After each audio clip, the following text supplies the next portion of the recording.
అబ్బా నా గుండం చెల్లెలు కాదా చెల్లెలు మాట ఓకేనా అన్నయ్యలు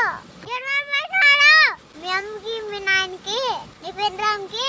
పిల్లలకి కేజీ కేకు అని తెచ్చుకొని సంతోషం తినండప్ప అంతేగాని పార్టీ చేయద్దు ఫుల్ తేవద్దు జనవరి పెట్టినాడు సంతోషంగా ఉండండి ఓకేనా కాకాశి కాలు చేతులు ఎరగొట్టుకొని వద్దండప్ప